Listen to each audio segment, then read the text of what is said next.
бинои маъмурии боғи фарҳангии ноҳияи Муъминобод моҳи сентябри соли 2024 қасдан оташ зада шудааст. додситони ноҳия дар робита ба ин ҳодиса парвандаи ҷиноятӣ боз намудааст. ба гуфтаи мақомоти ноҳияи Муъминобод, хисороти расондашуда ба боғ 150 000 сомониро ташкил медиҳад. Масъалаи боғ фарҳангӣ барои тафтишот мебошад, ҳолат тафтиста санҷиш барои халалдор нашидани вай ман фикр мекунам ки баъзе хулосаҳои вай додани аз ҷониби прокуратура ба муҳитои шаҳр. дар ҳамин ҳол сохтмони бинои маъмурии нав дар ин боғ оғоз шудааст.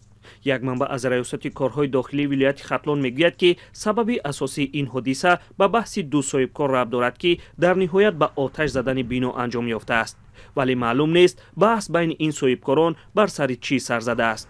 сардори шуъбаи корҳои дохилии ноҳияи Муъминобод мегӯяд ки шахси гумонбар муайян шуда дар ҷустуҷӯ қарор дорад. дар солҳои ахир дар бисёре аз шаҳру ноҳияҳои кишвар сохтмони боғҳои фарҳангӣ ҷараён дорад. то соли 2020 ноҳияи Муъминобод боғи фарҳангӣ надошт, аммо бо ташаббуси соҳибкорони маҳаллӣ ва дастгирии давлат чунин боғ бунёд гардид. соли 2020 бо иштироки раис ҷумҳур боғи фарҳангии Муъминобод ба истифода дода шуд. ба гуфтаи мақомоти маҳаллӣ, боғ фаъол аст ва танҳо бинои маъмурӣ ки дар натиҷаи сӯхтор хароб шуд дар арафаи бозсозӣ қарор дорад.